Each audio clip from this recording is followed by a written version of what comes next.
조세피난처 국가와 델라웨어 주정부의 교훈. 그간 논란이 되어 온 버진 아일랜드는 소위 조세피난처 국가이다.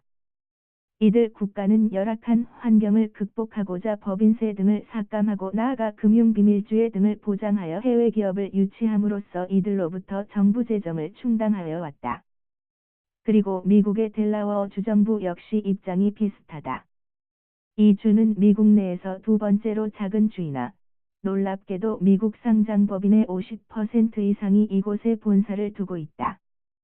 즉 델라웨어는 열악한 주재정을 보완하기 위하여 기업 친화적인 법률 인프라 등을 구축하여 많은 기업들을 유치하여 온 것이다. 그런데 최근 조세피난처의 전략 중에 하나인 금융비밀주의는 심각한 공격을 받고 있다. 그리고 조세피난처의 느슨한 기업법에 의한 기업 역시 본국에서 그 법인격이 제대로 인정받지 못하고 있는 실정이다. 물론 지금도 여전히 조세피난처에 대한 수요는 있다. 그렇지만 각국에서 해외 금융거래 등의 투명성을 높이는 과정에서 조세피난처는 점차 어려움에 봉착하고 있다. 이제는 새로운 생존 전략을 요구하고 있다.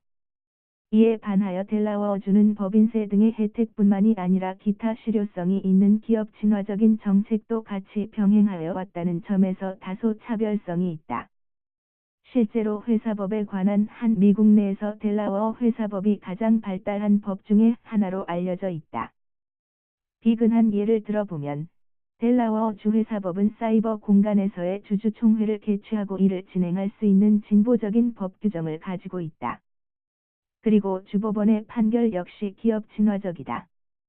최근에 미술 경매 회사에 대한 적대적 인수합병 분쟁 사안에서 포이즌 필의 적법성을 재확인하는 등 상당히 진보적인 판결을 내리고 있다. 다시 말하면 소비자인 기업의 수요에 적극 부응하는 사회적인 인프라를 끊임없이 구축하고 있는 것이다. 이와 같이 조세피난처와 델라웨어 주정부는 상호 공통적인 면이 있다. 즉 둘 다 기업 및 시장의 수요에 적극 부응하는 사회 인프라를 구축하여 온 것이다. 그렇지만 조세피난처의 정책은 최근 심각한 위기에 봉착하였다. 비근한 예로 스위스가 마침내 금융비밀주의를 포기한 것이다. 더 이상 투명성을 요구하는 시대적인 흐름에 역행할 수 없었기 때문이다. 이에 반하여 델라웨어주는 여전히 많은 기업이 선호하는 주로 남아있다. 물론 미국 기업이 해외로 나아가는 흐름 자체를 완전히 막을 수는 없겠지만 델라웨어주는 미국 기업들에게는 여전히 매력적인 주로 인식되고 있다. 우리나라의 현실은 과연 어떠한가?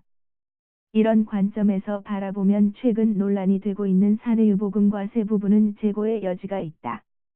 만에 하나 시장에서 이 제도의 본래의 취지가 왜곡된다면 기업의 자율성을 해치는 법제도로 오인될 것이기 때문이다.